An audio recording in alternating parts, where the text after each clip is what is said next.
I've always been drawn to stories of the supernatural. As a historian and amateur paranormal investigator, I've traveled to many places rumored to be haunted.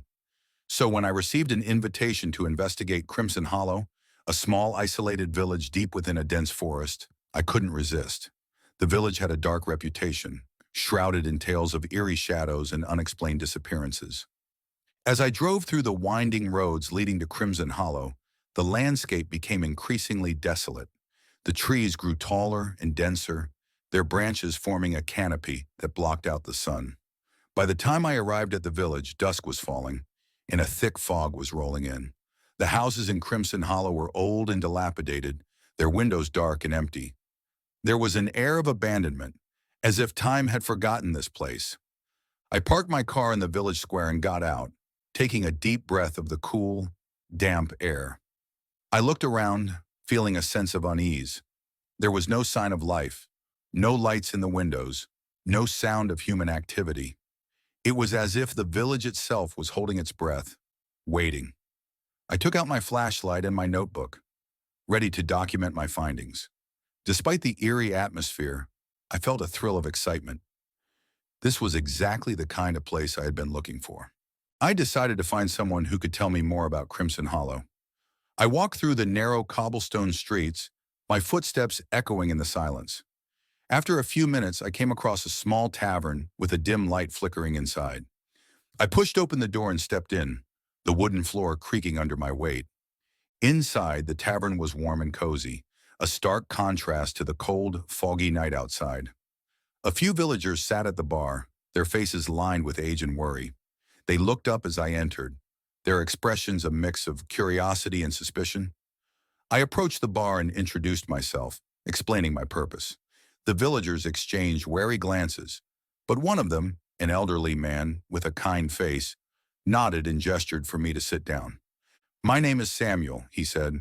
"I've lived in Crimson Hollow my entire life. If you want to know about the shadows, I can tell you." I leaned forward, eager to hear his story. Samuel told me that the village had been plagued by mysterious shadows for centuries. People would see dark figures moving in the fog, hear whispers in the night, and feel an overwhelming sense of dread. Over the years, many had disappeared, seemingly swallowed by the darkness. Samuel's voice trembled as he spoke, and I could see the fear in his eyes. After speaking with Samuel and the other villagers, I decided to spend the night in Crimson Hollow to see if I could experience the phenomenon for myself. I found a small abandoned house near the edge of the village and set up my equipment. As night fell, the fog thickened, and the village grew eerily quiet. I sat by the window, my flashlight in hand, watching the shadows play on the walls. Hours passed and I began to feel a sense of unease. The air grew colder, and I could hear faint whispers, like distant voices carried on the wind. I strained to listen, but the words were indistinct, just out of reach. Suddenly, I saw a dark figure moving through the fog outside. My heart raced as I grabbed my camera and rushed to the door. Stepping outside, I scanned the area with my flashlight. The figure was gone, but I could still hear the whispers, closer now. I followed the sound, my breath visible in the cold night air. The fog seemed to grow thicker, enveloping me. As I moved deeper into the mist, the whispers grew louder, more urgent. I felt a chill run down my spine. I knew I was not alone. I continued to follow the whispers, my flashlight casting eerie shadows in the fog. I felt a presence around me, something watching me from the darkness. My heart pounded in my chest, but my curiosity drove me forward. Suddenly, the whispers stopped, and the air grew still. I paused, holding my breath, straining to see through the thick fog. Without warning, a dark figure appeared in front of me. It was a tall, shadowy shape with no discernible features. I froze, my flashlight trembling in my hand. The figure moved closer, its presence overwhelming. I felt a wave of cold wash over me, and the whispers started again, louder this time.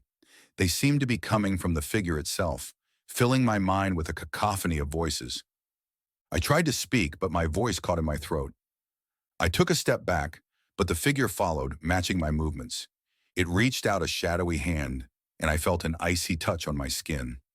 The whispers grew louder, almost deafening, and I felt a crushing sense of fear. I knew I had to get away. Summoning all my strength, I turned and ran back toward the village. the whispers echoing in my ears. I stumbled through the fog, my flashlight beam bouncing wildly as I ran. The whispers seemed to follow me, growing fainter but still present. I could feel the cold, oppressive presence of the shadow close behind me. My breath came in ragged gasps and my heart pounded in my chest. I knew I had to reach the safety of the village. As I neared the edge of the village, the fog began to thin and the whispers faded. I burst into the village square, panting and exhausted. I looked around, but there was no sign of the shadow. The villagers who had been in the tavern earlier were now gathered outside, their faces etched with concern. Samuel stepped forward, his eyes filled with worry. "Did you see it?" he asked, his voice trembling. I nodded, too shaken to speak. Samuel placed a comforting hand on my shoulder and guided me back to the tavern. Inside, I recounted my encounter with the shadow, the fear still fresh in my mind. The villagers listened in silence, their faces pale. Samuel explained that the shadows were drawn to those who sought them out, feeding on their fear and curiosity. The next morning, I sat with Samuel in the tavern, eager to learn more about the history of Crimson Hollow and the shadows that haunted it. Samuel told me that the village had been founded in the 17th century by a group of settlers seeking a new life away from the city. They chose the remote location for its seclusion, but soon after settling, they began to experience strange occurrences. People reported seeing dark figures in the forest, hearing whispers in the night, and feeling an oppressive presence.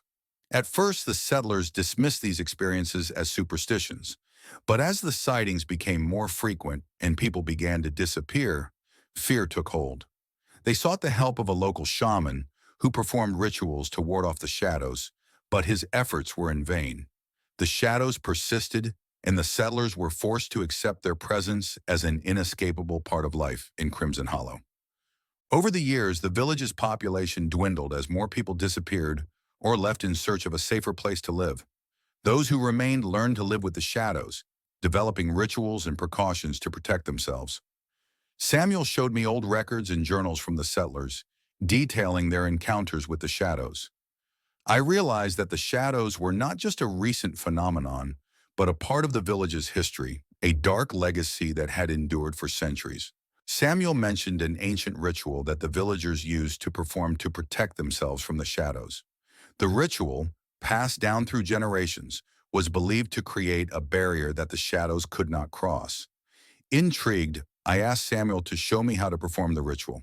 He agreed, but warned me that the ritual required a great deal of concentration and faith.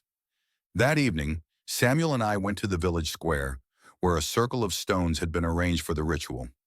Samuel explained that the stones were imbued with protective energy and had to be placed in a specific pattern.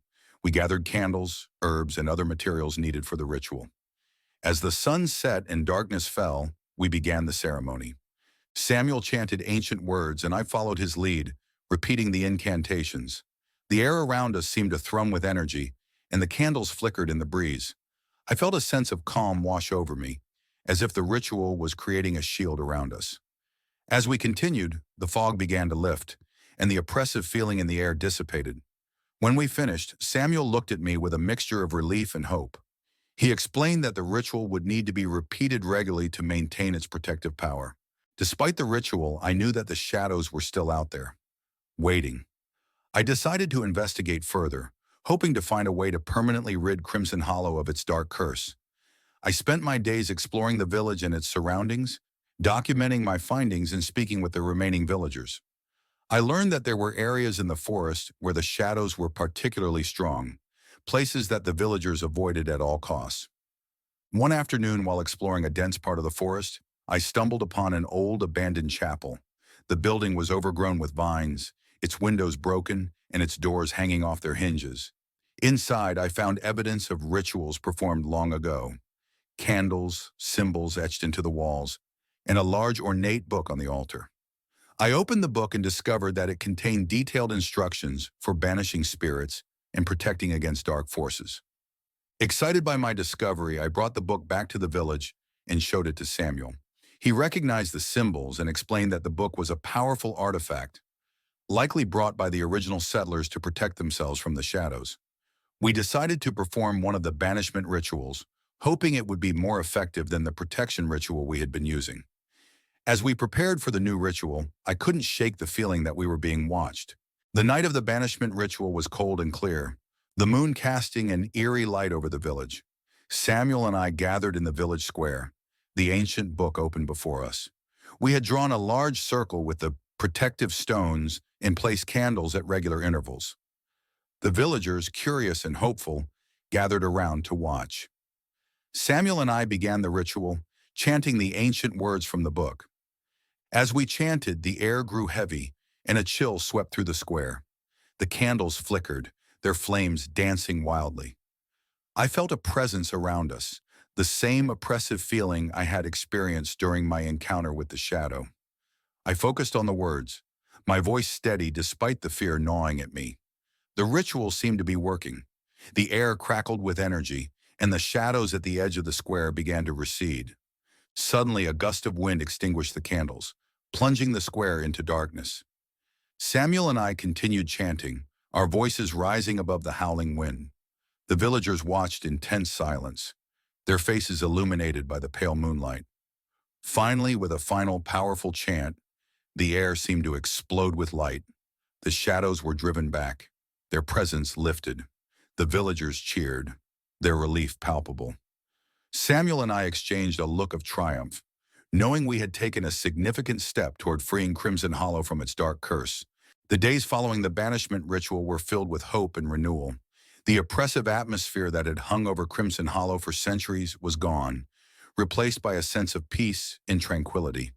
The villagers began to repair their homes, tending to their gardens and rebuilding their lives. I felt a deep sense of satisfaction, knowing that I had played a part in lifting the curse that had plagued the village for so long. I continued my research, documenting the history and rituals of Crimson Hollow, ensuring that future generations would understand the importance of the protective and banishment rituals. I knew that the shadows might never be completely gone, but the knowledge I had gained would help the villagers protect themselves. As I walked through the now vibrant and lively village, I felt a sense of belonging. One morning, as the sun rose over Crimson Hollow, casting a warm golden light over the village, I stood at the edge of the forest.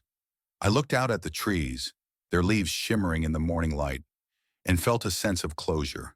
The shadows had been driven back, and the village was safe. I knew that my work here was done, but the lessons I had learned and the friendships I had made would stay with me forever. As I turned to leave, I felt a sense of peace, knowing that Crimson Hollow had a bright future ahead.